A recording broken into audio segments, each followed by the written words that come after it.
시흥시 기업인협회는 시흥시로부터 이탁을 받아 시흥시 기업체 생산품 상설 전시장과 판매 공간인 직매장을 운영하고 있습니다.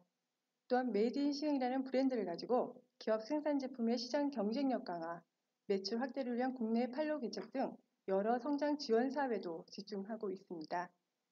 오늘의 레퍼런스, 뉴 노멀 시대에 맞는 제조 혁신을 말하다 머신 비전 IoT 컨퍼런스 2021도 기업의 성장을 위해 마련하였습니다. 오늘의 핵심 주제는 중소기업에서 적용 가능한 머신 비전 기술 소개이며 발표 및 토론, 특별 강연으로 진행하겠습니다. 진행에 앞서 함께 자리하신 분들을 소개하겠습니다. 먼저 시흥시 기업인협회 원영길 회장님 참석하셨습니다. 다음은 성공적인 중소기업 스마트 공장 구축 방법 및 사례를 발표해 주실 주식회사 동광사우 이명렬 대표님을 소개하겠습니다. 다음은 강연을 해주실 한국생산기술연구원 수석연구원이신 황태진 박사님 참여하였습니다. 시흥시 기업인협회 원영길 회장님의 간단한 인사 후 발표와 강연 들어가겠습니다. 중소기업인 여러분 안녕하십니까? 저는 시흥시 기업인협회 회장 원영길입니다. 요즘 코로나19로 모두들 많이 힘들어하고 계십니다. 이럴 때일수록 우리 기업들은 미래를 위한 준비를 해야 한다고 생각이 됩니다. 따라서 시흥시 기업인협회에서는 시흥시 기업지원과의 지원을 얻어 훌륭한 강사님들을 모시고 중소기업의 니즈를 찾아 비대면인 레퍼런스로 인사를 드리게 되었습니다. 세계는 그 어느 때보다 빠르게 변화하고 있습니다. 그럼에도 불구하고 우리 중소기업에서는 열악한 환경 때문에 디지털 트랜스포메이션이나 산업 IoT 등 스마트 팩토리에 대한 준비가 너무나 미흡하다고 생각이 되어 오늘 이 자리를 마련하였습니다. 모쪼록 강사님들의 강연 내용을 소홀함이 없이 잘 이해하셔서 기업을 운영하시는 데 다소나마 도움이 될 수 있기를 기대해 봅니다.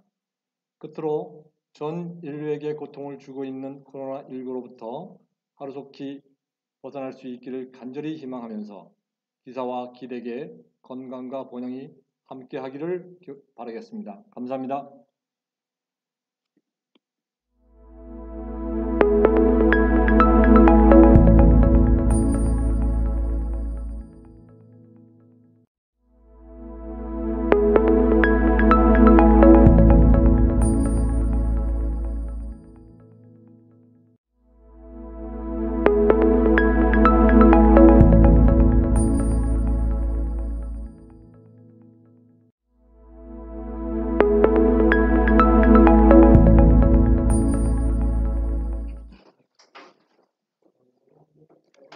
안녕하십니까. 중소기업 스마트 공장 구축 성공 사례 및 추진 전략의 발표를 맡은 동광사우의 이명렬 대표입니다. 그럼 지금부터 발표를 시작하도록 하겠습니다. 우선 저희 회사에 대해서 소개를 드릴 텐데요. 저희는 엘리베이터 추락 방지 장치를 만드는 회사입니다. 약 공정의 70%를 자체 보유하고 있고요. 그 다음에 아마 뉴스에서 보시는 많은 스마트 공장의 사례와는 좀 다르게 저희는 사람이 직접 많이 수작업을 하는 그런 공장을 가지고 있습니다. 일단 저희 공장을 한번 투어하도록 하겠습니다. 지금 보시는 바와 같이 철판을 자르는 공정부터 시작을 하고 있고요.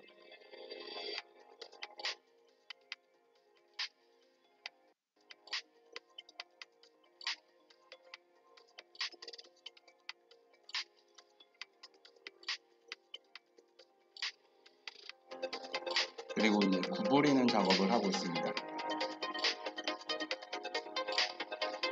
이제 캡을 내는 작업이고요. 수동으로 이제 선반 깎는 모습입니다.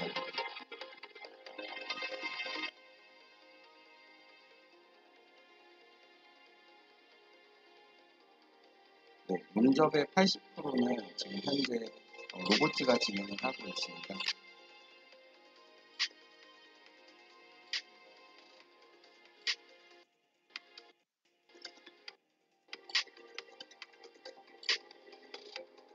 비표준 현상 때문에 이렇게 수동 라인이 있고요. 도장 라인이 있습니다.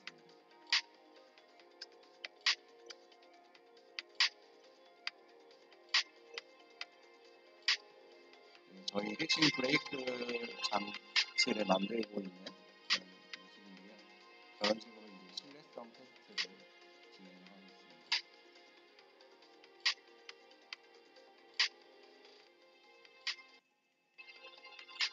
완제품 조립 라인인데요.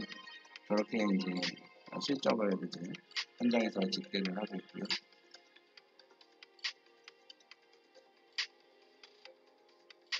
이 노란색 카가 엘리베이터라고 가정했을 때 저렇게 추락했을 때 잡아주는 장치를 만들고 있습니다. 영화에서 보면 엘리베이터가 추락하는 씬이 가끔 나오는데요. 절대 그런 일이 없으니 안전하게 타셔도 됩니다. 앞서 말씀드린 것 같이 뉴스에서 보셨던 그런 스마트 공장 구축 사례와 저희 공장의 현장은 이제 많이 다르다고 보셨을 거예요. 근데 이런 공장이 어떻게 스마트화를 변하는지 저희가 설명하도록 하겠습니다. 네, 저희 회사는 31명, 지금 외국인 1명 이렇게 구성이 되어 있고요. 지금 근속연수로 봤을 때는 15년 이상, 5년 미만 이런 식으로 관리를 하고 있습니다. 처음에 이 관리했던 목적은 그 암묵지가 자연스럽게 전달될 수 있도록 그 근속연수를 관리하면서 이제 시작을 했고요. 그 다음에 이 내용을 수기로 관리를 하다 이제 디지털화 기록으로 남겨야겠다라고 생각해서 약 6년 전부터 이제 디지털화를 진행을 했습니다. 그럼 이 변화에 앞서서 그럼 제가 하고 있는 최고 의사결정권자에 대한 재정의를 한번 해봤습니다. 그래서 최고 의사결정권자에 대한 재정의를 할 때 CEO는 그 회사의 문화를 만들고 그 다음에 직원들을 제대로 평가하고 직원들의 의견을 이끌어내는 역할을 해야 된다라고 생각을 하고 이 컨셉을 가지고 추진을 하게 됐습니다. 보통 스마트 공장을 이제 상담을 하게 되면 많은 분들이 이 솔루션으로 본인들의 문제가 짠 하고 해결될 거라고 많이들 기대를 하세요. 근데 그게 아니라 이 조직 오프라인에서 조직과 문화가 먼저 변화를 일으키고 그거를 지속 가능하게 하기 위한 하나의 수단으로서 이제 기술을 적용을 해야 이게 진정한 디지털 트랜스포메이션이라고 생각을 하고 있습니다. 그 다음에 어떻게 보면 그게 잘 성공이 되면 제가 지금 발표하는 것처럼 비즈니스 혁신이 하나 이루어진다라고 생각을 하고 있습니다. 제 개인적으로는 회사는 하나의 사람과 같다라고 생각을 하고 있습니다. 그래서 어떻게 보면 이 각 장기가 하나씩 어떻게 보면 고장이 나면 정상적인 생활을 못하고 병원에서 있듯이 이제 제조업 특성상 모든 공정이 양품을 만들어내지 않으면 결국은 그게 이제 불량이 발생이 돼서 제대로 어떻게 보면 제값을 받지 못하는 그런 현상이 생긴다라고 좀 생각을 하고 있습니다. 또한 이 장기 요소를 연결해 주는 게 사람한테는 피라고 생각을 하면 제가 이거를 기업에 대입을 했을 때 제 개인적으로는 기업의 피는 데이터라고 생각을 합니다. 그래서 모든 많은 문제들이 의사결정하는 당시에 서로 알고 있는 정보가 다르기 때문에 생기는 부조화 때문에 많은 이제 비효율이 생긴다라고 생각을 하고 있는데요. 또 하나 그 다음에 제가 이제 사무실에서 앉아서 업무를 봤을 때 이런 중소기업의 업무 효율이 이렇게 들쑥날쑥하는 거를 좀 경험하게 됐습니다.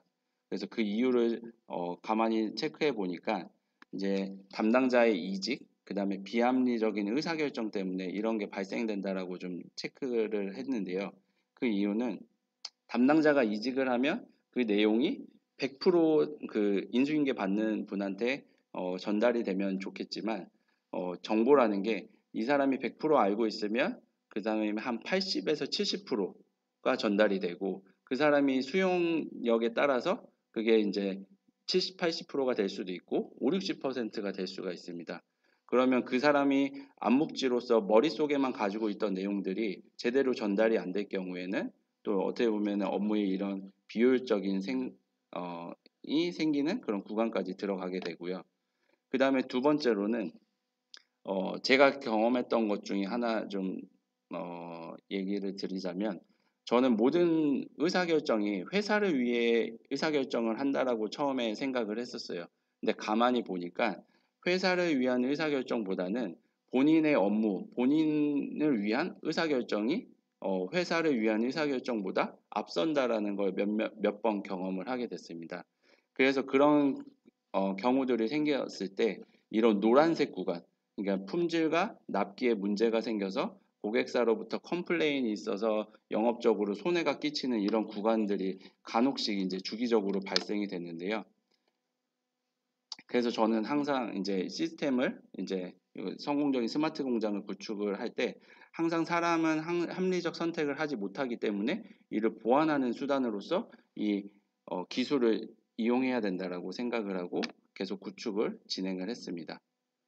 또 하나 제가 회사를 운영하면서 느꼈던 것 중에 하나가 사무실과 현장에 이런 등 돌리는 모습들이 되게 많이 보였어요.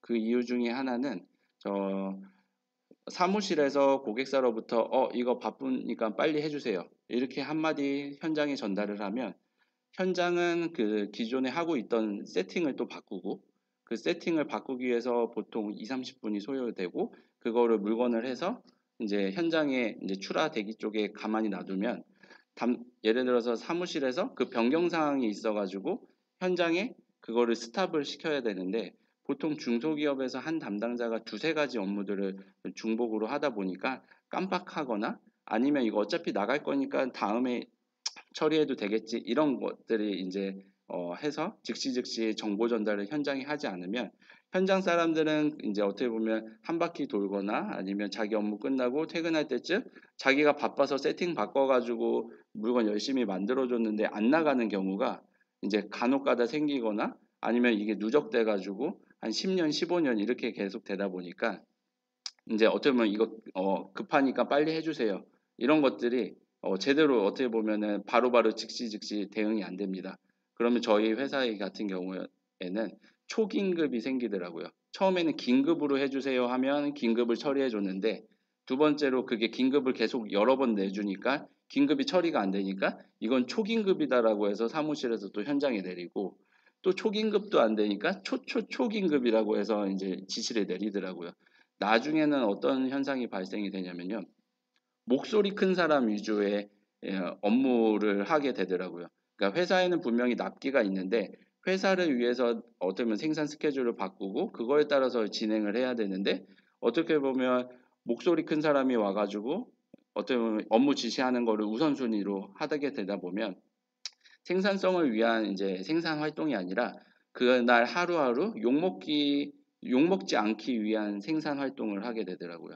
그러니까 그런 것들이 누적 되면서 이제 계속 이런 불협화음이 어떻게 보면 고쳐지지 않는 그런 게 좀 고착화됐었습니다. 그래서 이거를 원인을 가만히 따져 보니까 아까 말씀드린 것처럼 사무실에서 알고 있는 정보와 현장이 알고 있는 정보의 부조화 때문에 생겼다라고 좀 생각을 하고 제가 기업에서 가장 중요한 포인트로 보는 거는 그 기업의 데이터가 회사의 기밀이 아닌 이상 모든 같은 정보를 가지고 생산 활동을 해야 된다라고 좀 생각을 했습니다. 그래서 이런 등 돌린 상황을 이제 해결하기 위해서 저희는 어떤 방법을 썼냐면요. 지금 보시는 그림과 같이 사무실에 로봇을 놓는 컨셉을 먼저 진행을 했어요. 요즘에 RPA라고 해서 금융권에서는 많이 쓰이는 용어거든요. 로보틱 프로세스 오토메이션이라고 해서 사무실에서 일어나는 많은 행위들의 반복적인 업무들을 자동 처리화하는 쉽게 말씀드리면 사무자동화에 좀 가깝습니다. 이거를 요소마다 많이 적용을 시켜서 이제 어떻게 보면 그 사무실의 병목 현상을 뚫어줘야지 이제 현장에 정보가 빨리빨리 내려간다라고 생각을 해서 이런 부분을 먼저 작업을 했습니다. 한 예를 들어서 저희 회사는 이제 현대엘리베이터에서 이제 대량의 수주 데이터를 받아서 그거를 처리하고 그거를 처리한 내용을 현장에 내리고 했는데요. 그 시간이 보통 한 2~3시간 정도 걸렸어요. 한 담당자가 변경사항의 이력을 확인하고 그거에서 내가 수정해야 될 거, 그 다음에 그게 생산이 얼마나 진행됐는지를 또 체크하고 생산을 해야 되는 거를 또 골라내는 작업이 하루에 2~3시간. 근데 그 담당자가 깜빡하면 그거는 끝까지 흐릅니다. 이런 것들이 하다 보니까 그 담당자에 대해서 업무가 과중하게 되면은 결국은 생산이 지연되거나 아니면 수정돼야 될 게 그냥 흐르는 그런 경우들이 많았었는데요. 이런 부분을 좀 확 해소하는 그런 부분을 진행을 했고요. 또 하나 여기서 말씀드리고 싶은 것 중에 하나가 개인적으로 4차 산업이라는 거는 제가 생각하기에는 화이트 칼라의 자동화라고 저는 생각을 하고 있습니다. 3차 산업은 이제 블루 칼라의 자동화로 해서 많은 산업 장비들이 로봇화 됐다라고 하면 4차 산업은 화이트 칼라의 업무 재정의가 이루어지면서 그분들의 업무들이 새롭게 어떻게 보면 더 생산성 높은 쪽으로 가는 게 저 개인적으로는 4차 산업이라고 생각을 하고 있습니다. 그렇게 되면 이제 사람이 관리하고 있던 그런 프로세스들을 이제 어떻게 보면 클라우드에 태워서 이 부분이 자동으로 연동돼서 관리가 이루어지게 되면 새로운 정보가 들어오지 않는 이상 새로운 정보가 들어와도 이 노란 구간까지는 떨어지지 않고 이렇게 수준 높은 관리를 계속 유지 관리할 수 있게끔 하는 게 포인트로 보고 있습니다. 또 하나 여기서 말씀드리고 싶은 거가 하나 있는데요. 제가 생각하기에는 이 IPA가 왜 중요하냐면 그 회사에서 이루어지는 대부분의 행위 중에 8~90%는 제가 봤을 때는 그건 패턴이 있다라고 생각을 합니다. 의사결정이 필요한 10%는 사람이 해야 되는데 사람이 해야 되는 업무로 남겨놓고 8~90%의 그 단순 반복된 업무들을 자동화 처리해서 사람이 그 10% 하는 그 영역을 좀 더 집중해서 더 어떻게 보면 고민을 하면서 의사결정을 할 수 있게끔 하는 부분으로 좀 보고 있습니다. 그래서 아까 말씀드린 저희 동광사후 사례를 보면 예전에는 이렇게 대량 수주 데이터들을 처음에 이제 했던 거와 안 했던 것들을 비교 대조하는데요. 이제 이거를 자동 처리해서 그 사무자동화 개념으로 이제 IPA를 적용했을 때 자동으로 빨간 줄을 쳐지고 그 내용이 만약에 우리 생산과 연결이 있는지 없는지를 사람이 그냥 즉각적으로 판단을 할 수 있게끔 하고요. 그러면서 여기에 보면 그 작업 지시 번호가 있는 것과 없는 것들을 구분을 해서 작업 지시가 있는 경우에는 빨리 그 작업 지시서에 대해서 알림을 자동으로 연동해서 생산을 스탑하게끔 하는 게 일단은 저희가 포인트로 잡는 이 사무 자동화 플러스 스마트 공장이라고 보고 있습니다. 또한 저희 같은 경우는 생산 진행률을 보통은 현장의 생산 양만 체크를 하는데 저희는 생산 지시한 거에 대해서도 지시율을 체크를 하고 있습니다.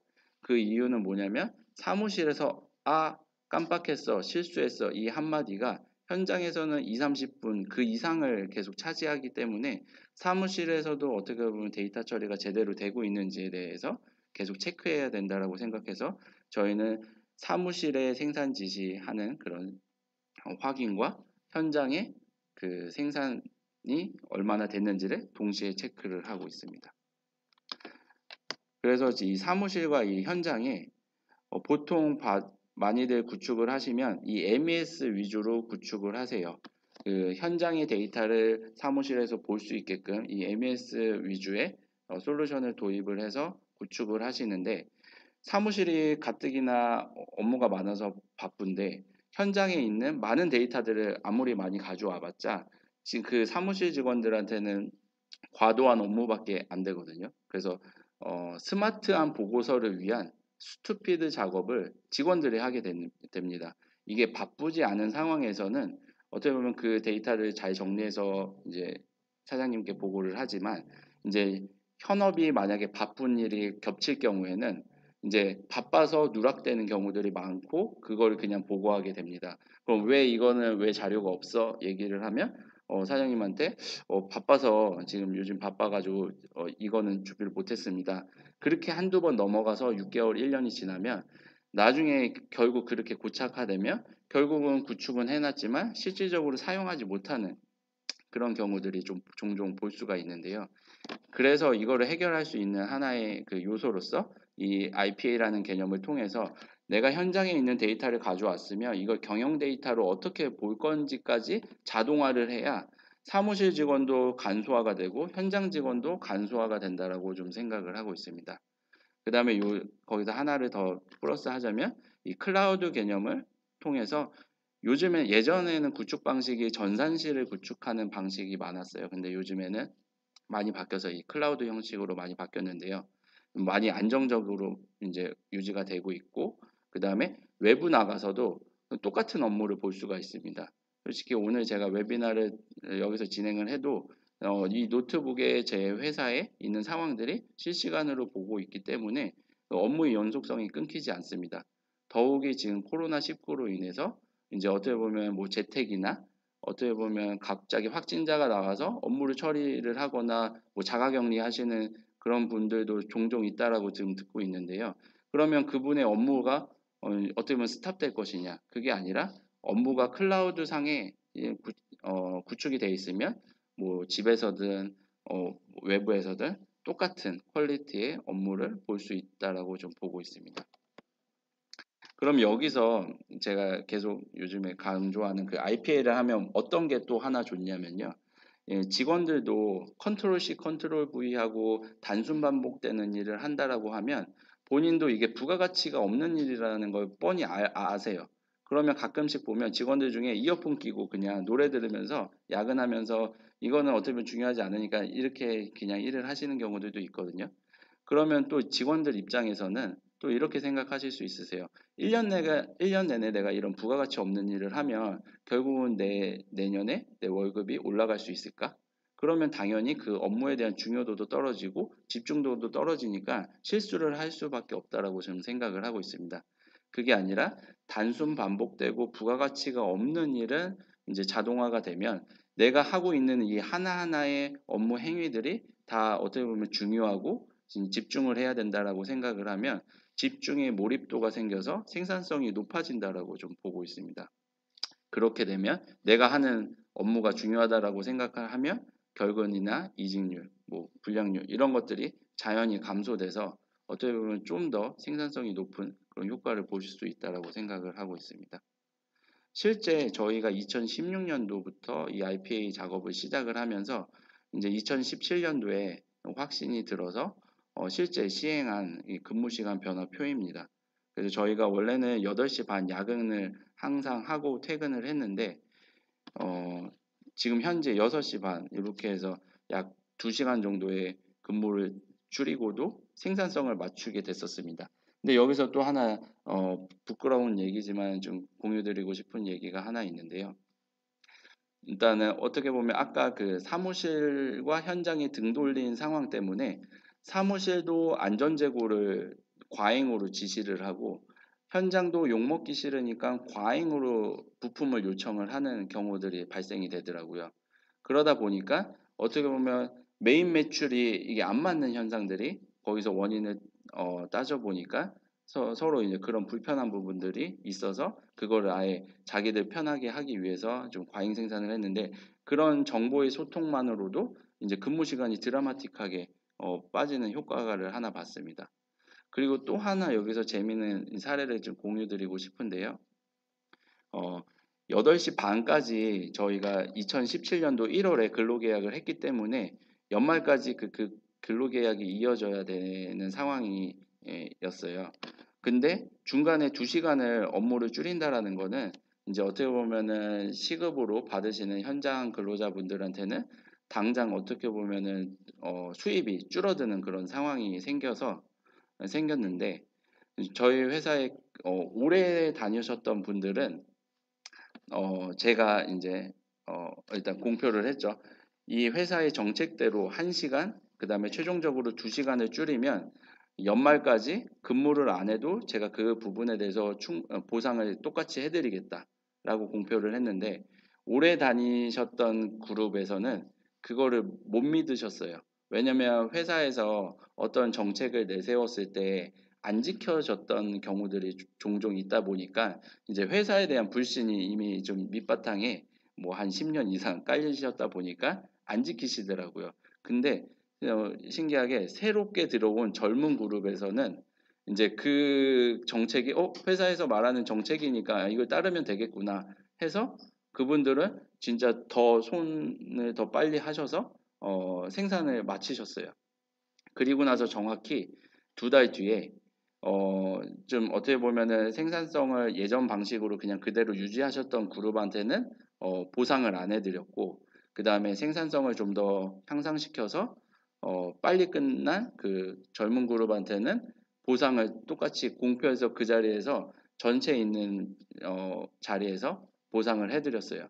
이렇게 되니까 그 다음부터는 2018년도 1월부터는 다 이제 어떻게 보면 바뀌었거든요.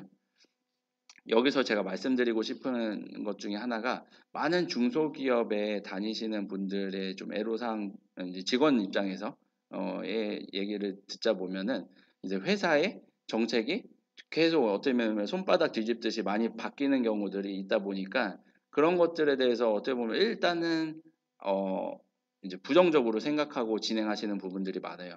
근데 제가 가장 강조하고 싶은 스마트 공장 구축의 성공 그 방정식에는 대표님, 그다음에 임원분들이 회사의 정책을 이제 어떻게 보면 큰 변화 없이 계속 진행을 해주시고, 그 다음에 믿음을 직원분들한테 심어주셔야 된다고 생각을 해요. 현장에서 버튼 하나 누르고 바코드 하나 찍는 게 되게 간단하고 그 사람들이 당연히 할 수 있는 거라고 생각하실 수도 있지만, 그분들이 제대로 그 데이터를 입력을 해야 회사에 정확하게 그 부분을 산출할 수가 있습니다. 그래서 먼저 대표님과 그 다음에 임원분들이 회사에 이런 정책을 하나 뭐 새로운 걸 추진하실 때 직원분들과 충분히 소통을 하시면서 믿음을 주셔야 제가 봤을 때는 좀 성공을 하실 수 있다라고 생각을 하고 있습니다. 그래서 이게 이제 어떻게 눈으로 보이는 효과를 보였는지 한번 공유를 해드리자면요. 지금 여기 보시면 저희가 이런 프레임이 여기에 꽉 차 있고 이게 2개가 있었어요. 그래서 저희는 한 달에 100개 정도 나가는 게 저희의 보통 수량이어서 5일이면 500개가 있는 게 저희는 안전제거라고 생각을 하고 했는데, 이게 정보의 실시간을 통해서 지금은 현재 50개 미만으로 실제 그렇게 관리를 하고 있습니다. 그러니까 450개만큼의 원자재와 그 다음에 노동시간이 세이브가 되는 거죠. 그리고 공간도 남아서 저희 회사 조감도인데요. 아까 영상에서 보셨던 이 로봇 용접 파트가 이쪽으로 옮기는 효과를 보게 됐어요. 예전에는 그래서 약 200평 공간을 저희가 추가로 확보를 했고요. 그리고 예전에는 이 로봇 용접 파트에서 용접이 되면 다음 공정으로 이제 이동을 할 때 바깥을 돌아가지고 물건이 이동됐는데, 회사가 컴팩트해지니까 동선도 짧아지고 효율도 많이 나왔습니다. 그럼 저희의 회사의 이제 시간 흐름에 따라 저희가 추진을 했던 거를 보여드리자면요. 2016년도부터는 그동안 계속 말로 하고 별다른 기록 없이 구도를 지시했던 그런 모든, 그 다음에 현장에 그런 잘 정리 안 됐던 그런 개선 활동들을 하다 보니까 이 빨간 선, 그냥 평균 업무량보다 좀 많아지는 구간이 있었어요. 근데 이 부분을 극복을 하고 시스템이 도입되는 순간 그동안 드라마틱하게 이렇게 2019년도에 업무량이 좀 줄었죠. 그리고 나서 회사는 그동안 바빠서 못했던 것들 있잖아요. 어떤 문제가 발생되면 바빠서 못했어요. 뭐 인원이 없어서 못했어요. 그래서 직원들을 어떻게 보면 업무량이 줄어들었다고 해서 직원들을 어떻게 보면 뭐 어떻게 보면 정리하는 게 아니라 그분들한테 그동안 바빠서 못했던 것들을 이제 채우고요. 그럼 저희는 지금 2021년도에 지금 2차로 그동안 바빠서 못했던 것들을 채우다 보니까 이제 또 업무 캐파가 또 이제 차여지는 상황이 생겨서 지금 2차로 해서 또 다시 한번 리뉴를 하면서 효율을 내게끔 지금 진행을 하고 있습니다. 실제 스마트 공장을 추진을 하시게 되면 그동안 많은 행위들이 그냥 일상적으로 그 다음에 구두로 많이 하시는 것들이 많은데요. 직원분들이 확실히 그 평소보다는 업무량이 늘어나는 거에 대해서는 사장님이나 임원분들이 이해를 해주셔야 되고, 그거에 대해서는 잘 독려를 해주셔야 된다고 생각을 합니다. 시스템 업체가 와가지고 도깨비방망이처럼 한 번에 해결하는 게 아니라 이게 기존에 있으셨던 것들을 이제 전환을 하는 과정이 오히려 새 거에서 구축을 하는 것보다 시간이 더 오래 걸리고 더 노력이 좀 필요하다고 하거든요. 그래서 그런 부분에 대해서 좀 인정을 해주시고 그 부분만 넘어가면 확실하게 효과를 보실 수 있다라고 좀 보고 있습니다. 그러면 이런 사례들이 그러면 뭐 저희만의 사례로 뭐 보실 수 있는 게 아니라 저희가 실제 저희 같은 컨셉으로 해서 성공했던 사례들을 하나 공유하도록 하겠습니다. 여기는 경기도 광주에 있는 업체인데요. 이제 회사가 사세가 확장됨에 따라서 여기 사무실 공간이 있고 이쪽에 공장 1동이 있고 개울가를 건너서 여기에는 공장 2동이 있어요. 이 시화공단에서는 상상할 수 없는 구조인데요. 여기는 8명의 설계 프로그래머들이 각각의 업체를 담당을 하고 있어요. 그래서 CAD 업무를 보고 있다가 이제 업체에서 이거 어디까지 됐어요 요청을 하면 실제 제가 따라가는 봤거든요. 그 상황을.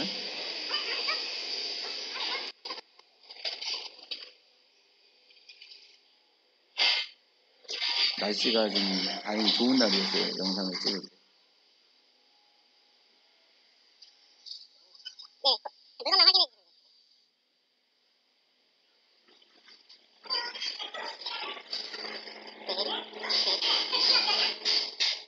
네, 이렇게 담당자가 확인하고 그 다음에 이제 사무실로 올라가는데 보통 이게 한 10분에서 15분, 담배 한 대 피면 한 20분 걸리겠죠. 근데 비가 오는 날, 눈이 오는 날 즉각 현장에 가는 게 아니라 몰았다 가거나 깜빡하거나 이런 경우들이 생기겠죠. 그러니까 8명이서 하루에 20분씩 한 5번, 그러니까 약 한 100분 정도가 어떻게 보면 직원분들은 이게 일을 한다라고 생각을 하고 있지만 회사 차원에서는 부가가치가 없는 시간이잖아요. 그러니까 이런 부분들을 어떻게 보면 좀 해결하기 위해서 이제 시스템을 구축을 했는데요. 그래서 여기 보시면은 이제 업무를 하다가 이제 현황들을 물어봤을 때 실시간으로 현황판을 확인해서 업체한테 담당을 보여줄 수가 있고요. 그렇게 되면 보통 설계 업무를 하다가 이제 업무가 끊겨도 이제 잠깐이어서 집중도가 높아지는 효과가 있었고요.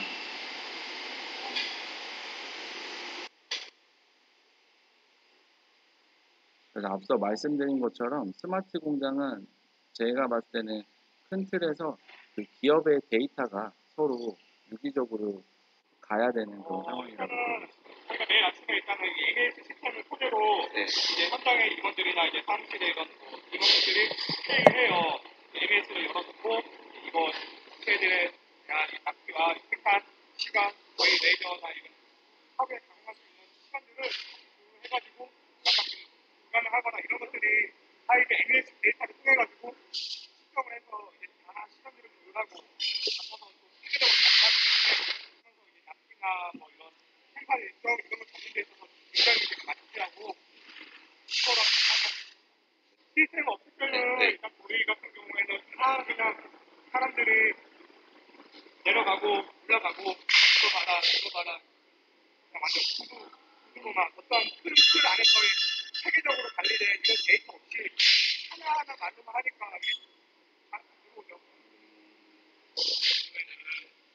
이제 각각 자기가 맡은 자기 영업에 관련된 어떤 업체와 자기가 담당한 설계한 업체 이 물건들을 이 담당자들이 자리를 비웠을 경우 이제 업체에서 전화가 왔을 때 물건이 이제 출고 여부, 생산 여부 이런 것들을 담당자가 자리를 비우면 확인이 안 되는 그런 사람들이 이제 AMS를 보면서 출고가 됐는지 작업이 됐는지 이런 것들 누가 이제 다 되게 의식적으로 이 사람이 없으면 안 되는 그런 부분은 이 사람이 없더라도 다른 데서 다 이끌어올 수 있는 이런 어시스트 효과라고 하나요? 그런 데 있어서 이제 AMS가 많이 그러면 이번에는 이제 내일 아침 이제 호출을 하시죠. 부장이 올라와라, 사장 올라와라, 팀장 올라와라, 아니면은 한 번씩 후퇴를 하시면서 이제 현장에 사람들 불러가지고 작업이 얼마큼인지, 이건 뭐한 얼마큼인지, 오늘 뭐 야간을 해야 되니, 오늘 뭐 철야를 해야 되니, 항상 이렇게 듣고 왔을 건데, 사장의 부분은 이제 거의 없습니다. ABS가 다 하고 있습니다. 네, 저희 그 방식대로 그대로 구축을 했던 사례인데요. 지금 이 영상을 많은 분들한테 보여드렸을 때 본인의 회사와 많이 비슷하다고 생각을 하세요. 그리고 중소기업의 가장 큰 문제점은 아까 계속 제가 강조하는 것처럼 정보의 그 부조화 때문에 생기는 거지 뭐 생산을 지금 시기에서는 생산을 몇 개 못해서가 아니라 이제 사무실이 알고 있는 정보, 그때 각 담당자가 알고 있는 정보가 지금 코로나 때문에 이런 칸막이가 있는데 그 칸막이로 계속 나눠져 있었기 때문에 부조화가 생긴 거라고 생각을 하고 있습니다. 그리고 나서 이제 저희는 지금 이 최고 의사결정권자에 대한 이 정의를 지금 2021년부터는 이 에듀케이션으로 한번 바꿔서 저희는 진행을 하고 있습니다. 그래서 저희는 이제 어떻게 보면 2차를 또 진행을 하면 업무량이 좀 더 줄어들 텐데 그럼 그 부분을 어떻게 해결을 해야 될까? 그리고 어떻게 같이 나도 성장할 수 있을까? 그래서 이제 직원들의 교육을 하기 위해서 이제 작지만 직원들이 회사에서 요즘에 온라인 교육 많이 돼 있잖아요. 그래서 볼 수 있는 그런 디지털 교육실을 만들었고요.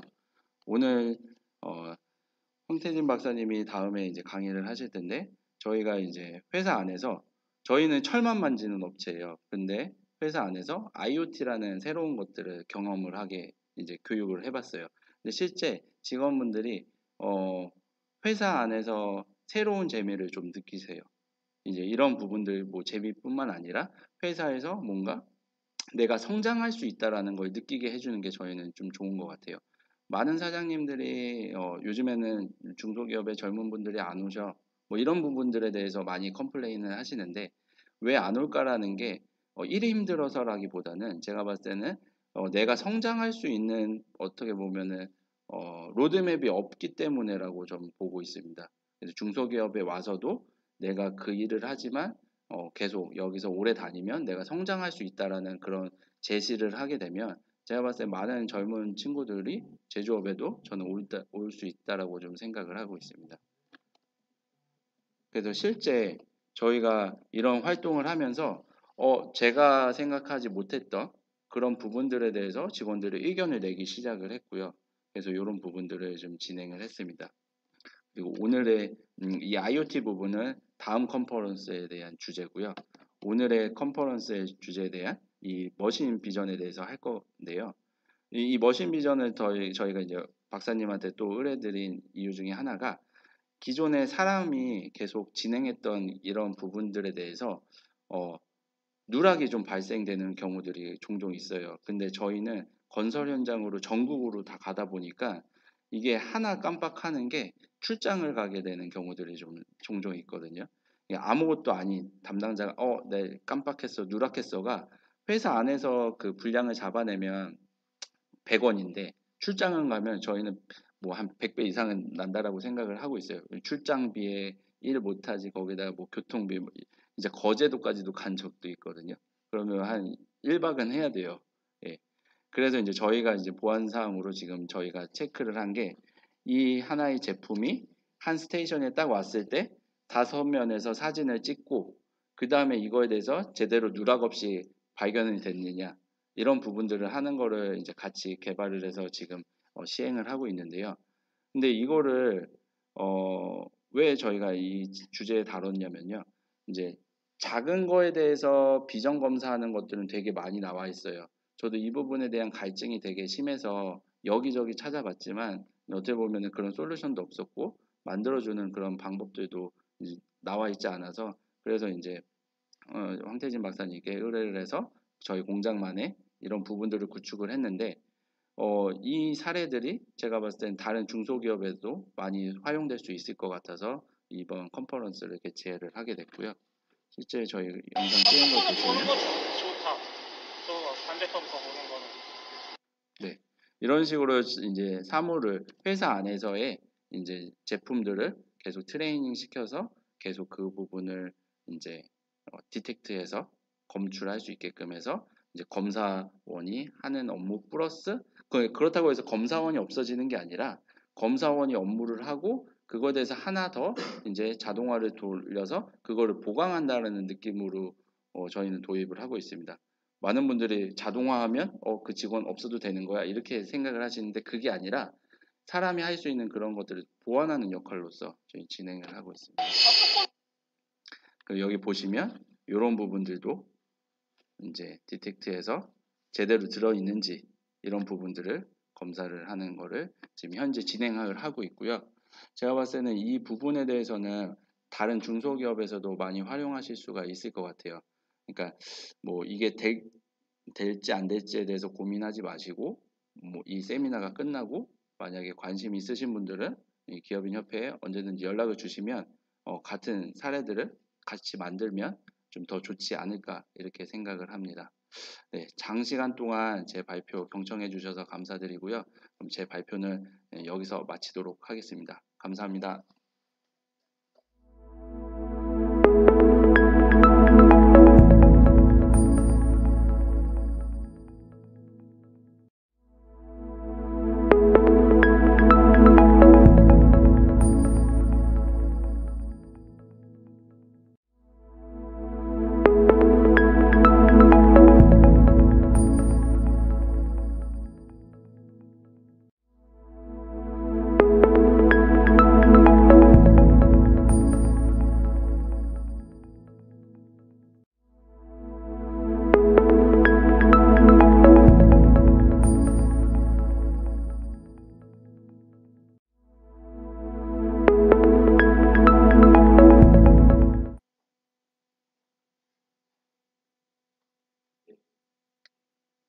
네, 안녕하십니까. 한국생산기술연구원의 황태진입니다. 아까 처음 시작할 때도 잠깐 인사를 드렸고, 우리 앞서 발표해 주신 우리 이명렬 대표님 발표 자료에도 중간중간 나오고 그래서 뭐 이제 더 이상 이제 굉장히 친숙한 얼굴이 되지 않았을까 그런 생각이 됩니다. 오늘 말씀드리고 싶은 내용은요, 큰 주제 중에 하나였던 머신러닝 기반으로 한 사물인식 기술에 대해서 잠시 여러분들과 함께 의견을 나눠보는, 같이 생각을 한번 해보는 그런 시간을 잠시 가져볼까 합니다. 한 30분 정도 발표 드릴 거고요. 한 20장 정도 장표인데 되게 글씨나 뭐 그런 거 많이 없습니다. 그래서 편안하게 뒤로 이렇게 쭉 편안하게 뒤로 기울이셔서 말씀을 들어주시면 감사하겠습니다. 우선 사물인식이 무엇이냐에 대해서 얘기하면서 한번 시작을 해보겠습니다. 이 사물인식이라고 하는 것은 우리 사람은 참 주변에 있는 물건들을 인식하는 게 아주 쉽습니다. 어머니 젖을 떼고 나서 걷고 그렇게 되고 뭐 유치원 정도 들어가게 되면 아마 주변에 있는 사물들을 모두 다 인식하고 그게 뭔지 이제 더 이상 물어보지 않아도 자기 스스로 알아내고 하는 게 이제 인간인데, 사실 이 컴퓨터는 사람보다 굉장히 계산이나 판단을 빨리 함에도 불구하고 사물을 인식하는 게 생각보다 그렇게 쉽지 않았었습니다. 대표적인 사물 인식과 관련된 재미있는 이슈가 하나 있는데, 그게 뭐냐 하면 과연 컴퓨터가 고양이와 개를 구별하는데 얼마나 시간이 걸릴까? 그리고 그걸 구분하는 게 잘 가능할까?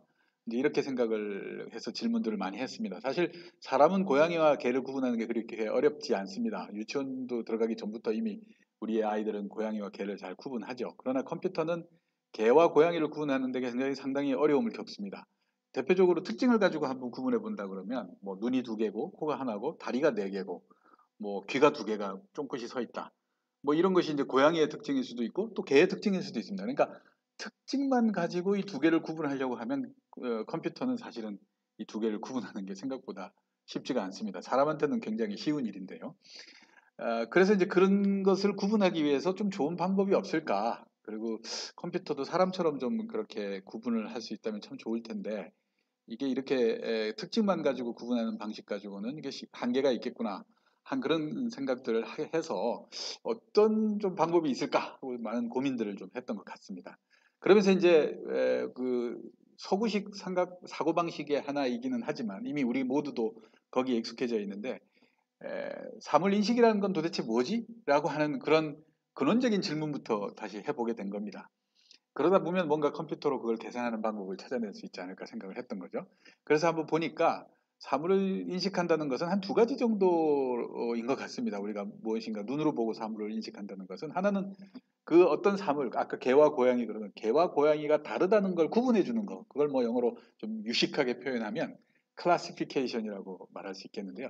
2가지를 좀 구분해서 볼 수 있는 기능이 있느냐 하는 거가 하나가 있겠고요. 그 다음에 그 2가지로 분류돼서 그것이 어느 건지 뭐 어쨌든 알았다고 친다면 그게 어디에 있는지 또 어디로 움직이고 있는지 뭐 이런 것들을 알아내는 것이 또 사물 인식일 수도 있겠다. 이제 그런 생각을 할 수 있습니다. 특히나 어디로 움직이고 있는지 이런 거는 최근에 들어서 굉장히 중요한 주제입니다. 왜냐하면은 그 자율주행 자동차라고 하는 것이 이제 미래 자동차의 표준이 되지 않겠나 이렇게들 생각하고 있는데 자율주행 자동차는 무엇이 자기가 보고 있는 앞에 보고 있는 그 사물이 무엇인지를 알아내는 것은 물론이고 그게 어디로 가고 있는지 어디쯤으로 이동하고 있는지 어디에 놓여 있는지 이런 것들을 잘 알아내는 거가 굉장히 중요한 주제가 되는 거죠. 그래서 이런 이 두 가지를 기술적으로도 굉장히 중요하게 생각하고 이 두 가지를 어떻게 컴퓨터가 잘 해낼 수 있을까 이제 이런 것들이 또 중요한 이슈가 된 겁니다. 사실 이런 것들이 잘 알아지면 또 우리가 우리 주변에 여러분들 뭐 특히 이 공장을 운영하시고 사업체를 운영하고 계실 텐데 그런 우리의 공장이나 사업체에서 이런 것들이 어떻게 쓰일 수 있을까 이런 것들을 한번 생각해 볼 수도 있을 것 같아요. 그래서 사물인식은 그렇게 두 가지 중요한 기능을 가지고 있다. 기능으로 구분될 수 있고 이 두 개를 다 잘해야 사물인식이 잘 된다. 이렇게 말을 할 수 있다. 이렇게 이해하시면 될 것 같습니다.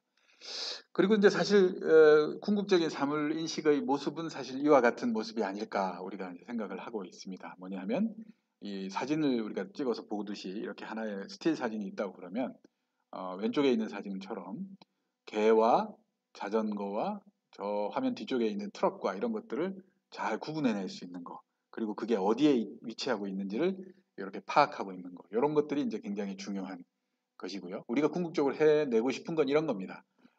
사실은 일정 부분은 이미 이런 기술이 IT를 전문으로 하는 사람들에 의해서 이미 만들어져 있습니다. 그러니까 이걸 우리들이 다시 개발해야 되느냐 하는 문제는 또 좀 다른 문제일 수 있겠습니다. 물론 이것이 충분한 가능성이나 충분한 정확성을 가지고 있는지는 아직은 좀 의문이 있는 부분이 있지만은 그러나 어찌됐든 이것을 이렇게 구분해서 인식하기 위한 기술들은 아마 사용을 잘만 한다 그러면 상당히 많은 쓰임새가 있겠다 하는 걸 생각해 볼 수가 있고요. 오른쪽에 있는 그림처럼 이제 굉장히 많은 사물이 한 화면에 놓여 있다 하더라도 요걸 이제 구분하는 게 또 가능해질 수가 있습니다. 심지어는요, 이 전체 화면에서 뭐 앞에 보이는 person, 즉 사람이라고 하는 거는 좀 비교적 커서 금방 인식할 수 있을 것 같아 보이지만 저 멀리 뒤에 있는 카이트, 이 연이죠. 연을 날리고 있는 것 같은데 연 같은 거를 이걸 사람 눈에도 잘 안 보이는데 이런 것들을 구분해낼 수 있을까? 또 구분해낼 수가 있는 것 같습니다.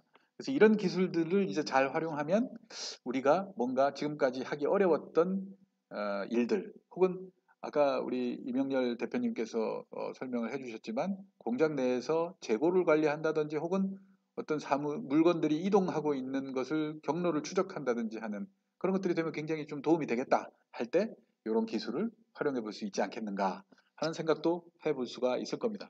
오늘 그래서 사실은 또 이런 사물인식이라고 하는 기술을 가지고 여러분들한테 앞으로 어디에 쓰일 수 있을지 이런 것들을 한번 힌트도 드릴 겸 해서 이런 말씀을 드리고 있는 것이긴 한데요.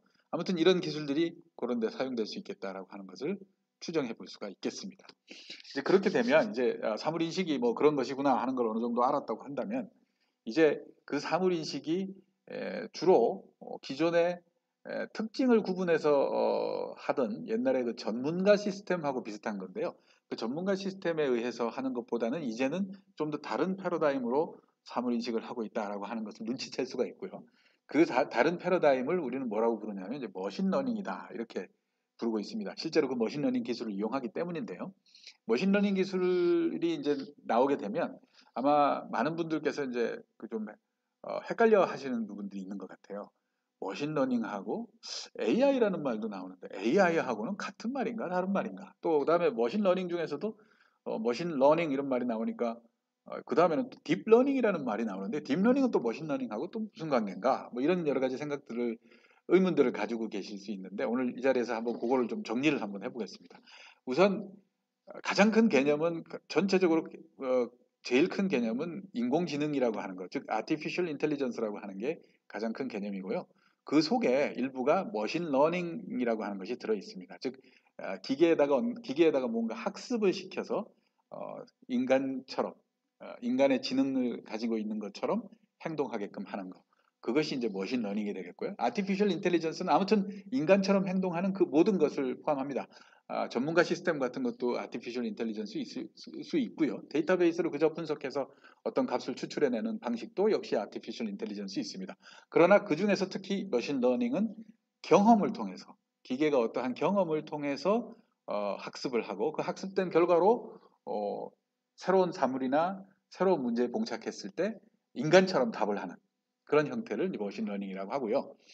그 중에서도 특히 인간의 뇌가 가지고 있는 이 신경망 구조를 유사하게 따라가는데 진짜 인간의 뇌세포 개수처럼 인간의 뇌세포 개수가 수십조 개가 있다고들 뭐 그렇게 하는데 그렇게 많은 숫자의 신경세포가 작동하듯이 굉장히 여러 레이어를 신경망 구조의 계층이 여러 개가 있는데 그 계층을 굉장히 깊게 들어가서 학습할 수 있게 함으로써 정말로 무슨 연산을 했는지 알 수 없지만 계산을 안에서는 무슨 계산을 했는지 알 수 없지만 뭔가 인간처럼 행동하는 그런 이제 시스템을 우리가 딥러닝이라고 그렇게 부릅니다. 근데 이 딥러닝은 사실은 우리에게 대표적으로 이제 알려진 사건이 있었죠. 몇 년 전에 알파고와 이세돌의 바둑 대국이 바로 그것입니다. 그때 많은 사람들 저도 그때 그런 예측을 했었는데요. 아직도 컴퓨터가 바둑을 사람처럼 두지는 못할 것이다. 그 계산으로만 그걸 한다는 것은 불가능한 일일 것이다 라고 생각하고 다만 구글이 특히 이세돌하고 바둑을 두는 것을 이벤트로 그렇게 한 것은 구글이 가지고 있는 인공지능 기술을 좀 세계적으로 알리는 데 목적이 있는 것이지 이세돌을 이기려고 하는 것은 아닐 것이다. 이런 정도로 생각을 했었는데요. 그 완전히 뭐 바둑을 그렇게 만방으로 인간 중에서도 굉장히 잘 둔다는 이세돌 구단을 이기는 걸 보면서 저도 한 일주일간 충격에 빠져서 허우적거렸던 기억이 납니다. 사실 그때 사용된 기술이 바로 딥러닝 기술이고요. 요즘 많은 그 사물인식 기술의 상당 부분은 바로 이 딥러닝 기술에 물론 뭐 바둑을 두는 그 딥러닝 기술만큼 그렇게 깊이 들어간 것은 아닐지 몰라도 상당히 유사한 정도로 레이어를 많이 두어서 그래서 계산을 한 나머지 그 계산된 결과로서 우리가 우리 눈으로 보고 있는 많은 사물들을 컴퓨터도 우리 인간처럼 구분해내는 그런 능력을 가지게 되어 있는 것. 그런 형태로 현재 진행화 되어 있습니다. 그런 다음에 이제 또 우리가 생각해 봐야 될 것이 인공지능 혹은 머신러닝이라고 할 때 그 머신러닝은 도대체 뭐냐? 우리가 사람이 뭐 러닝 한다는 건 알겠는데 기계도 러닝이 가능한가? 뭐 이런 생각을 해보실 수 있겠는데요. 이걸 그냥 좀 이렇게 아주 직관적으로 알 수 있게 여러분들한테 설명을 드리자면 이 도표가 가장 그 설명을 잘 하고 있는 도표인 것 같습니다. 사실 우리가 일반적으로 위에 있는 그 부분에 트래디셔널 프로그램이라고 되어 있는데요. 요건 이제 우리가 전통적으로 하고 있는 프로그램 방식입니다. 예를 들어서 1 플러스 1은 2가 되는 뭐 이런 프로그램 같은 거죠. 즉 숫자 두 개를 컴퓨터에다가 주면 그 두 개를 더해서 합산된 결과를 내는 프로그램을 우리가 만들어 놨다고 한다면 그 프로그램을 데이터 위에 이제 인풋 값으로 주는 것이 이제 데이터입니다. 데이터는 뭐 아까 1 플러스 1이면 경우는 1, 두 개를 데이터로 주는 거겠죠. 그런데 그 안에 프로그램은 두 개를 더하는 프로그램으로 주는 겁니다. 그러면 그렇게 해서 두 개를 더하면 결과값은 2가 되죠. 그래서 두 개를 더한 아웃풋이 2가 나오게 되는 것이죠. 그래서 이 프로그램은 우리 컴퓨터 속에 지금 들어가 있는 겁니다. 근데 머신러닝은 이와 같은 방식으로 프로그램에 의해서 인풋이 들어가면 아웃풋을 내는 방식이 아니고요. 인풋으로 데이터를 주는 것은 맞는데 또 어떤 인풋을 주냐면 아웃풋을 인풋으로 줍니다. 즉 무슨 얘기냐면 1 플러스 1은 2다라고 하는 것을 1과 1 두 개를 주고 그것을 인풋으로 줌과 동시에 또 2라는 결과도 인풋으로 줍니다. 그 다음에 1 플러스 3은 4다 하는 또 그런 결과가 있었다 그러면 1과 3을 또 인풋으로 주고 또 4를 인풋으로 줍니다.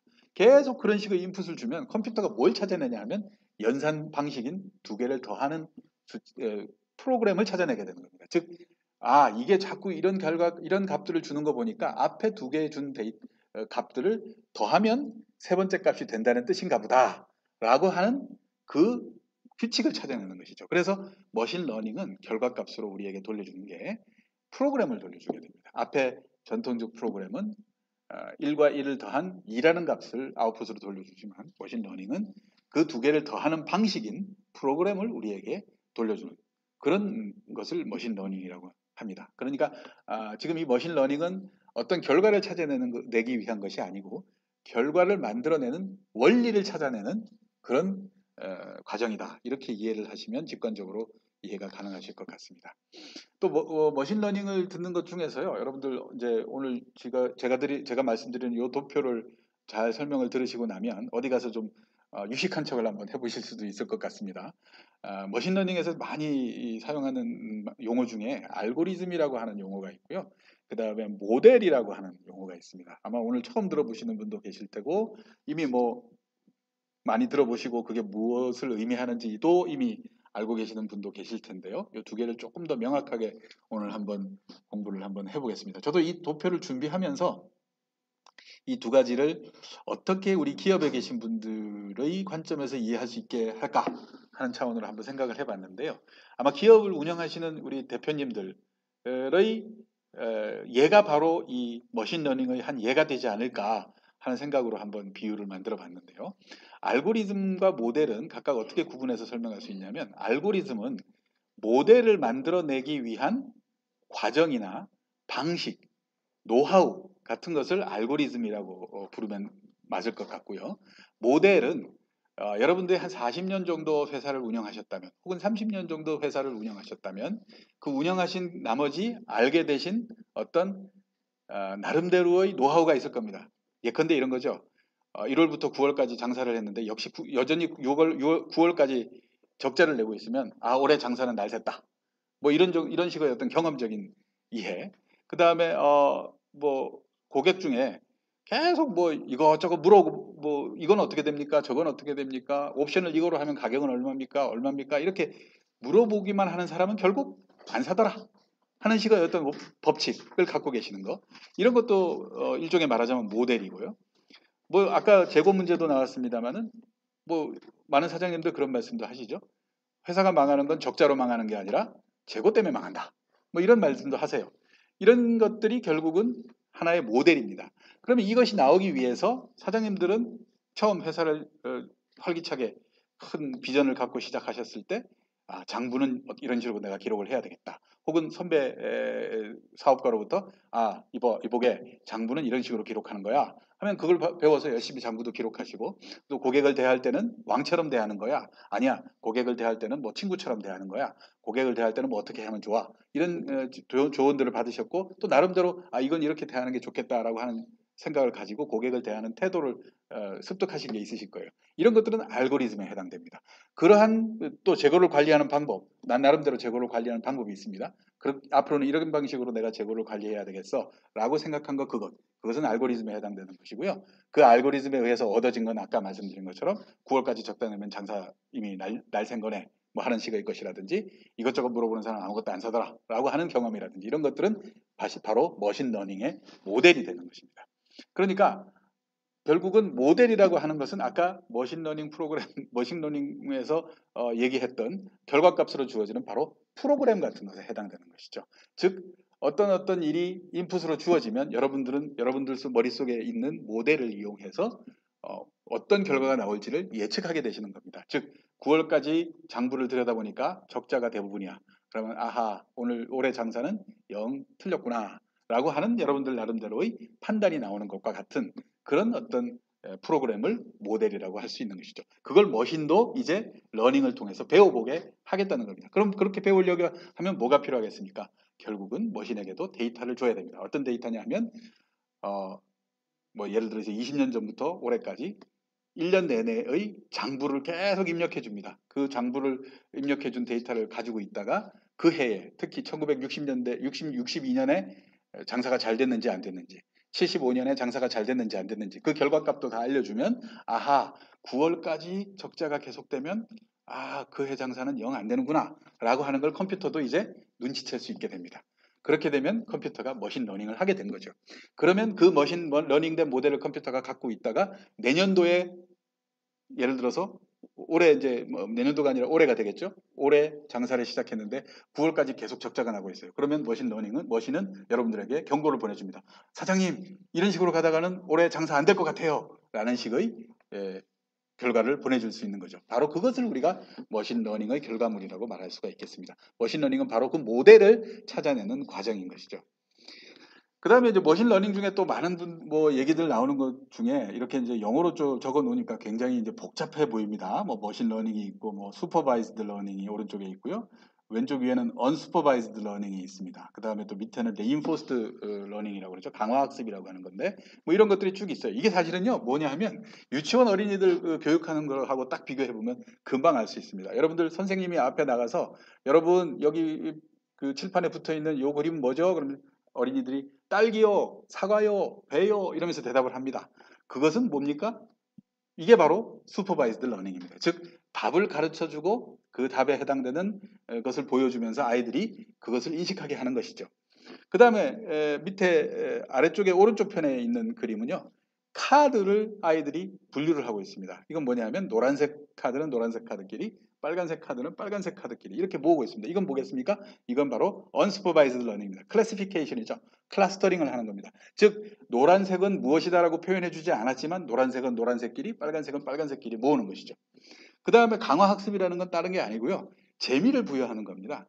즉 머신이 러닝을 하는데 뭔가 재미가 있는 요소 혹은 보상을 받는 요소를 갖다 주면 머신도 러닝을 굉장히 빨리 합니다. 어린이들도 마찬가지죠. 어려운 생물학 책을 보여주는 것보다는요. 어린이들 책상 위에다가 뻘뻘 기는 벌레 한 마리 갖다 주면 애들이 와 그러면서 소리 질러가면서 아주 좋아합니다. 그리고 그 벌레는 절대 잊어버리지 않습니다. 그죠? 예, 교과서에서 아무리 여러 번 벌레를 들여다보게 해도요. 이거 한 번 본 것만 못합니다. 그래서 체험학습도 그래서 자꾸 시키려고 하는 것이죠. 바로 이런 것들이 이제 강화학습에 해당되는 것이고요. 그건 머신러닝에도 그대로 적용됩니다. 자, 여기까지 하면 벌써 여러분들 눈치채셨겠지만 이제 머신러닝은 일종의 사람을 가르치는 것하고 매우 유사하구나라고 하는 것을 눈치를 채실 수 있습니다. 실제로 한번 보겠습니다. 머신러닝은 바로 이와 같이 특히 비전 인식에 관한 머신러닝은요. 이와 같이 굉장히 많은 양의 사진들을 끊임없이 컴퓨터에게 보여줍니다. 컴퓨터에게 보여주면 마치 사람에게 이런 많은 정보들을 보여주게 되면 이렇게 예컨대 이런 거죠. 태어난 아이가 꼴꼴 기다가 유치원까지 가게 됩니다. 그때마다 엄마에게 물어보죠. 엄마 저건 뭐야? 그러면 엄마가 저거는 사과야, 저거는 배야, 저거는 고양이야, 개야, 사슴이야, 호랑이야 하면서 가르쳐 줍니다. 그럼 호랑이로 알아보게 되는 게 몇 번쯤 호랑이라고 얘기해 줘야 할까요? 뭐 한 수십 번 얘기를 해줘야 될 수도 있고 수백 번 얘기해 줘야 될 수도 있습니다. 바로 기계한테도 호랑이 사진을 수백 번 수십 번 보여주면 컴퓨터가 그거의 호랑이라는 것을 알아내게 됩니다. 그런 과정은 인간의 뇌에 들어있는 오른쪽 편에 있는 것처럼 인간 뇌에 들어있는 그 뇌의 신경세포에 그 내용이 각인되는 것이죠. 각인되는 것과 동일한 방식으로 수학적인 모델도 그와 같이 만들어낼 수가 있습니다. 그렇게 되면 그런 학습을 통해서 만들어진 많은 그 자극값들을 이 수식 속에다가 반영을 해서 어떤 일종의 말하자면 가중치 값으로 거기다가 저장을 할 수 있게 되고요. 그렇게 되면 그것을 신경망 회로라고 하는 꼭 사람의 뇌세포 속에 들어있는 신경들이 연결되어 있는 망의 구조와 동일한 수학적 망을 만들 수가 있고 그것에 의해서 학습을 하게 됩니다. 뭐 복잡한 얘기지만 그냥 잊어버리시면 됩니다. 사람들한테 얘기해주면 아이가 그것을 여러 번 들은 나머지 이해하는 것과 같은 방식으로 학습을 시킨다는 거죠. 그렇게 되면 드디어 모델이 만들어지게 됩니다.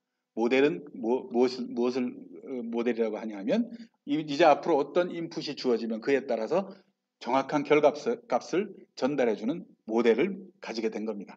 즉 이때 모델이 한번 만들어지고 나면요. 이제 고양이 사진을 모델 앞에 딱 보여주면 모델은 뭐라고 판단합니까? 아 이것은 고양이구나 라고 판단하게 되고요. 이와 같이 볼트를 하나 딱 보여주면서 이게 뭐야? 그러면 모델은 아하 이게 볼트구나 라고 하는 답을 여러분들한테 내놓게 됩니다. 그런데요. 재밌는 특징은 바로 이렇게 해서 내는 결과값이 항상 정확한 것은 아니라는 겁니다. 재밌는 게 왜 그러냐면요. 위에 고양이를 저걸 보여주면 100명의 어린이에게 저 고양이를 보여주면 99명은 고양이라고 하겠지만 그중 한 명은 개라고 할 수도 있고요. 호랑이라고 할 수도 있습니다. 인간이기 때문에 그런 거죠. 머신 러닝에 의한 모델도 똑같은 인간과 같은 실수를 할 때가 있습니다. 고양이 사진을 그대로 줬는데 즉 볼트 사진을 그대로 보여줬는데 어떤 때는 계속 99번은 볼트라고 하다가 한 번은 그냥 나사 이럴 수도 있고요. 못이라고 할 수도 있습니다. 혹은 숟가락이라고 할 수도 있겠죠. 그와 같은 일들이 벌어집니다. 왜? 이 모델은 그야말로 완전히 연산에 의한 1+1은 2라고 하는 식의 명확한 어떤 프로그램을 잡아내는 게 아니라 경험에 의해서 만들어진 어떤 두루뭉술이한 경험값을 가중치로 가지고 있는 것이기 때문에 때에 따라서는 정확성이 떨어질 수도 있습니다. 그러나 학습을 자꾸 시키면 시킬수록 어떻게 되겠습니까? 이제 99번이 100번이 될 때까지 학습을 시키면 이 모델은 굉장히 정확해지는 겁니다. 아이들이 시험 점수를 잘 받게 하려면 어머니들이 어떻게 하나요? 학원에도 보내고 그 다음에 그렇게 하기 싫다는 거 집에 책상 위에 끌어앉혀서 공부도 시키죠. 영어 단어도 외우라고 하고 수학 공식도 외우라고 합니다. 억지로 그렇게 계속 외우면 그 다음에 어떻게 됩니까? 시험 점수가 뭐 조금이지만 올라가지요. 똑같습니다. 컴퓨터 모델에도 그와 같이 계속 학습을 시키면 점점 그 이식률은 높아지는 거죠.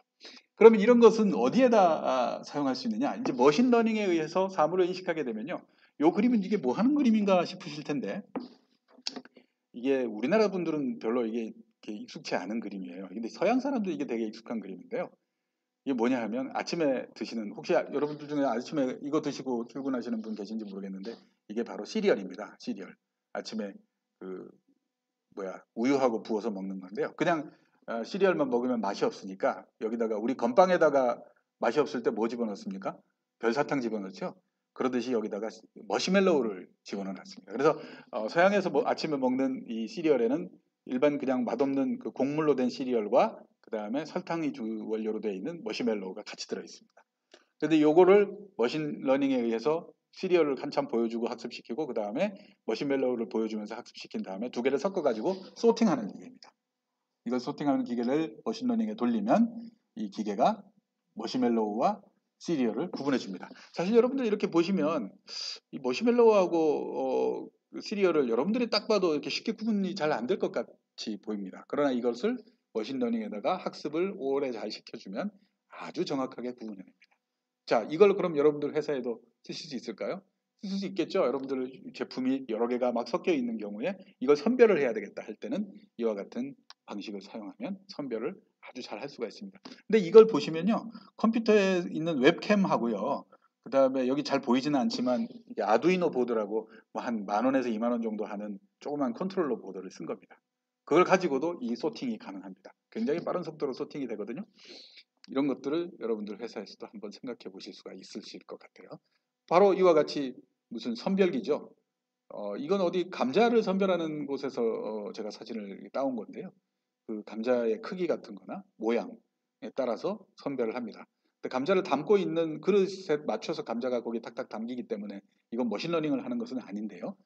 이제 머신러닝이 카메라를 보면서 하나하나 크기나 모양에 따라서 구분하는 게 가능하겠죠. 이제 그릇을 가지고 조절하는 게 아니라 정말로 들여다보면서 하나하나 구분해내는 것이 가능하게 될 겁니다. 그 다음에 또 대표적으로 많이 쓰이는 게 바로 이와 같이 오브젝트 트래킹입니다. 어떤 오브젝트를 잡고요. 예를 들어서 뭐 자동차를 하나 잡았다. 그러면 뭐 여기 보면 옆에 있는 숫자는 이제 정확도를 말합니다. 즉 자동차이지만 70% 정도는 명확하게 이건 자동차다. 44% 정도 명확하게 자동차다. 아까 말씀드린 것처럼요. 컴퓨터 프로그램은 1 플러스 1이면 2지요. 그건 99%가 아니라 100%입니다. 그런데 이 머신러닝이 만들어낸 프로그램은요. 정확하게 1 플러스 1이 2다라는 것이 아니라 1 플러스 1이 2일 가능성이 한 98%쯤 될걸? 이렇게 답을 여러분들한테 해줍니다. 이게 상당히 재밌는 부분인 거죠. 또 이런 특성을 가지고 어디인가 여러 가지 이용할 때가 있을 겁니다. 오토바이를 구분하기도 하고 사람을 구분하기도 하죠. 사실 이런 것들은 그냥 구분하기만 하는 거니까 이게 뭔 재미가 있어 라고 하지만 이건 여러분들이 좀 다를 겁니다. 이건 뭐냐 하면요. 바로 자율주행 자동차에 쓰이는 머신 비전입니다. 자율주행 자동차에 머신 비전이 쓰인다고? 당연히 그렇게 쓰여야죠. 왜? 컴퓨터가 앞을 보면서 앞에 사물을 인식하고 그 사물이 어떤 방향으로 움직이고 있고 어떤 속도로 움직이고 나한테 다가오고 있고 혹은 나로부터 멀어지고 있고 스탑 사인이 앞에 있는지 사람이 걸어가는지 신호등은 지금 파란색인지 빨간색인지 이런 걸 구분해야 되지 않겠습니까? 이런 자동차에 있어서 요즘 제일 잘 나가는 회사가 바로 그 앨런 머스크의 테슬라라고 하는 회사인데 최근에 뭐 사고도 있어서 좀 오명을 뒤집어 쓰기는 했습니다만 그 회사의 앨런 머스크가 그런 얘기를 했답니다. 앨런 머스크와 연구개발을 같이 한 그 한국 그 과학자가 연구자가 있었는데 그분을 한번 인터뷰를 할 기회가 있어서 가서 한번 얘기를 해봤는데요. 앨런 머스크가 그러다랍니다. 자율주행 자동차에 무슨 뭐 라이다 센서다, 초음파 센서다, 무슨 뭐 여러 가지 센서들 다 달려고 그러는데 그럼 무슨 말 같지 않은 소리를 하느냐? 그러지 말고 인간이 뭐 초음파 센서가 있어서 운전하냐? 인간이 무슨 뭐 라이다 센서가 있어서 운전하냐? 인간은 운전하는 건 눈 두 개로 보고 운전하는 거 아니냐? 소리도 별 필요 없다. 그냥 눈만 보면 된다. 그러니 카메라만 갖고 자율주행하는 자동차를 만들어라. 다른 소리 하지 말고. 이런 얘기를 하더라는 거죠. 그래서 그 기술자들이 굉장히 힘들게 그것도 카메라 2개만 써서 하라고 했답니다. 왜? 인간의 눈도 2개니까요.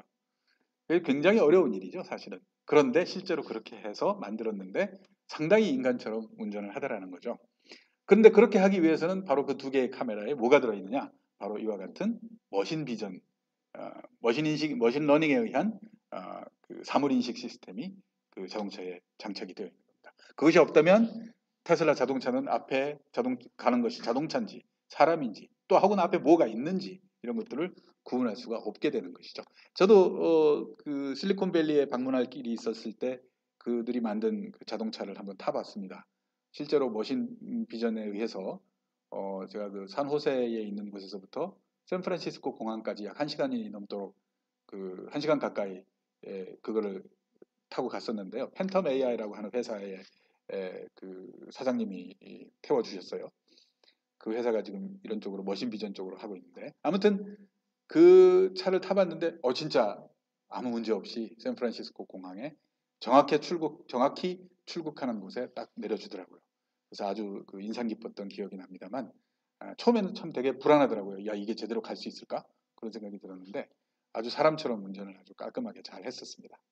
그래서 이 머신 비전이 이제 그런 데 쓰이고요. 그 다음 이거 좀 뭐라 그럴까요? 위험한 일이기도 합니다만 바로 페이스 디텍션 기술입니다. 이것도 일종의 머신 비전에 의한 머신 러닝에 의한 비전 인식 기술인데요. 중국에서 특히 이거 연구를 되게 많이 한다 그러죠. 그래서 모든 CCTV 카메라에 이 기술이 다 적용이 되어 있답니다. 그래서 지나가는 사람들 CCTV 카메라로 이와 같이 잡으면 그 사람들 각각에서 여기 혹시 구분이 되시나요? 블랙리스트와 VIP로 구분해 놓은 거 보셨는지 모르겠는데요. 저 뒤에 있는 저 사람 블랙리스트라고 딱 나온다는 겁니다. 그거는 이제 범죄 정보라든지 그다음에 신상 정보 이런 것들하고 연결이 되어 있으면 실제로 테러리스트를 이렇게 디텍트 하는데 굉장히 잘 쓰일 수 있겠다는 거죠. 그리고 앞에 제가 보기에는 전혀 VIP 같지 않은 두 분이 잡혀 있는데 아무튼 간에 그 사람들이 VIP라고 그러네요. 뭐 때문에 VIP인지는 잘 모르겠는데 아무튼 이와 같이 사람들이 어떤 속성을 가지고 있는 사람들인지 또 그 다음에 우리와 인연이 있는 사람인지 없는 사람인지 또 위험한 사람인지 좋은 사람인지 이런 것들도 구분하는 게 컴퓨터 비전으로 가능하다는 겁니다. 그 다음에 이제 사실은 이거보다 이제 조금 더 발전된 형태인데요. 요거는 이제 실제로 여러분들도 한번 혹시 뭐 해보고자 하시는 마음이 있으시다 그러면 쉽게 만들어 볼 수 있는 프로그램인데요. 여러분들 휴대폰 같은데 이건 지금 태블릿입니다만 휴대폰 같은데 여러분들이 앱을 간단하게 만들어 볼 수 있습니다. 오브젝트 디텍션이 가능한 앱을 이렇게 실제로 만들어서 할 수 있는데요. 요거는 뭘 하는 거냐 하면 오브젝트를 디텍션 하는 것뿐만 아니라 이제 머신 러닝을 시켜준다고 그랬지 않습니까? 근데 그거는 머신 러닝은 지금까지는 보면 우리가 아이들한테 학습을 시키는 것과는 조금 좀 다른 과정을 거쳐서 러닝을 시킵니다. 많은 대용량의 데이터를 먼저 확보한 다음에 거기에다가 그 데이터가 뭘 의미하는지 알려주고 마킹을 해놓고 그걸 쫙 컴퓨터가 읽어보도록 함으로써 머신러닝을 시키는데 지금 이 프로그램은 뭐냐 하면요. 인간의 말을 알아듣는 머신러닝 프로그램입니다. 지금 무슨 얘기냐면 이 태블릿을 들고 다니면서 어떤 특정한 사물을 이렇게 보고 있으면 컴퓨터가 물어봅니다. What is this? 이게 뭔가요? 라고 물어보면 That is mouse.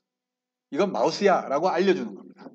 그런 식으로 들고 다니면서 계속 알려줍니다. 아마 여러분들 회사라면 뭐 그렇겠죠?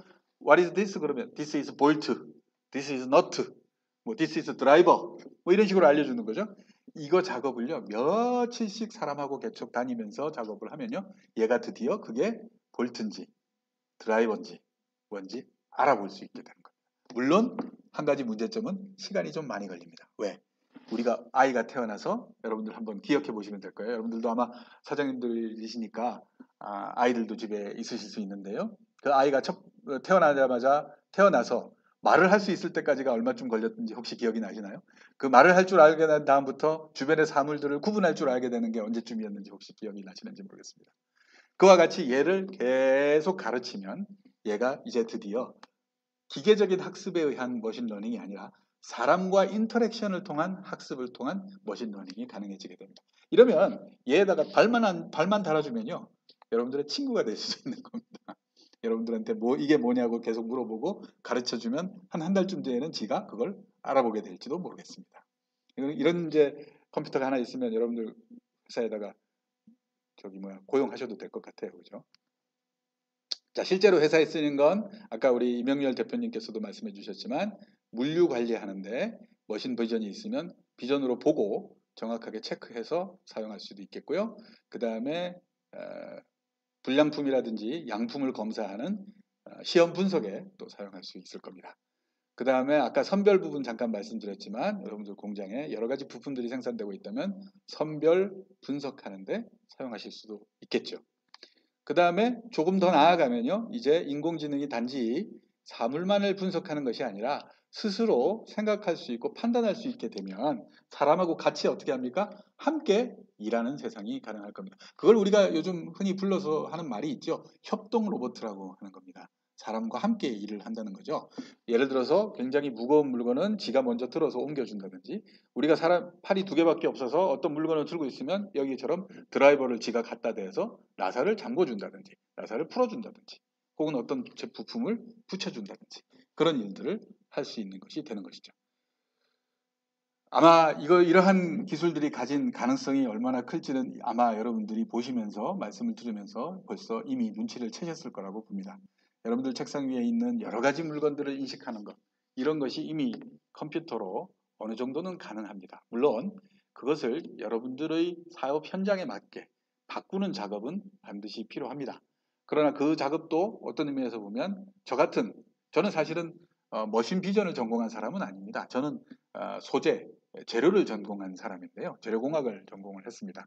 그렇지만 이 머신러닝 자체는 비전공자로서 어느 정도 수준까지 공부하는 것도 충분히 가능하고요. 그걸 가지고 소프트웨어를 만드는 것도 어느 정도 가능합니다. 그렇다고 한다면 이제 여러분들 회사에 있는 많은 공정에 필요한 부분에 머신러닝을 적용해서 하는 것도 아마 여러분들 스스로 하시는 것도 일정 부분은 가능할 수도 있겠습니다. 그러나 아마 그것이 여러분들 사업하시는데 바쁘시고 다른 일도 워낙 바쁘시니까 직접 할 수 없다고 그러면 저희 생계원에 있는 전문가들도 있을 수 있겠고요. 이미 또 이런 걸 머신러닝을 전문으로 하는 전문 기관들도 있습니다. 그러니 그런 기관들에서 도움을 받으셔서 하셔도 됩니다. 항상 제가 강조하는 것 중에 하나는요. 컴퓨터에 요즘 그 휴대폰 많이 들고 다니시니까 앱 같은 것도 많이 만들고 그럴 수 있습니다. 앱 만드는 것도 이제 어린아이들도 할 수 있을 정도로 아주 쉽습니다. 그냥 프로그램 하나도 한 줄도 할 줄 몰라도요. 요즘은 그냥 그림 그리듯이 앱도 만들고 그러거든요. 그러니까 앱을 만드는 기술이 없어서 앱을 못 만드는 게 아니고요. 무슨 앱을 만들어야 되는지 하는 아이디어가 없어서 못 만드는 겁니다. 여러분들 아이디어만 있다면 이제는 모든 것을 할 수 있다. 모든 솔루션이 있다. 이렇게 생각하시면 되겠습니다.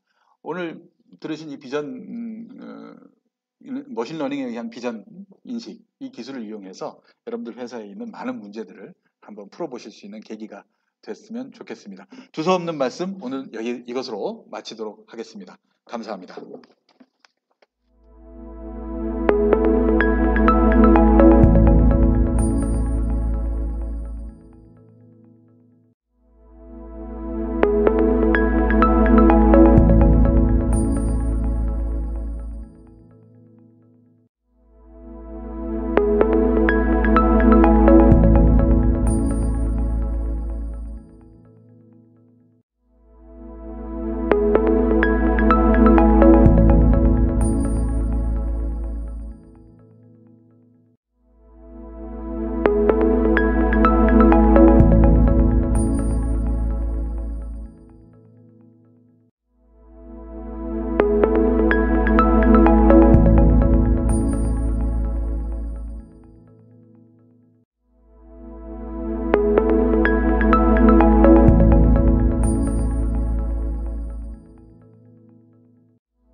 1차 웹 컨퍼런스 핵심 주제는 중소기업에 적용 가능한 머신 비전 기술 소개였습니다. 성공적인 중소기업 스마트 공장 구축 방법 및 사례를 발표해 주신 주식회사 동강사호 이명렬 대표님 감사드립니다. 또한 뉴 노멀 시대의 머신 비전 시스템 구축 방법론과 실천 전략에 대해 강연을 해주신 한국생산기술연구원 수석 연구원이신 황태진 박사님 고맙습니다. 2차 웹 컨퍼런스는 6월 29일 날 2시에 시작합니다. 중소기업에서 적용 가능한 IoT 기술 소재로 한국생산기술연구원 선임 연구원이신 안치성 박사님을 모십니다. 6월 29일 2시에 다시 찾아뵙겠습니다. 여러분 감사합니다.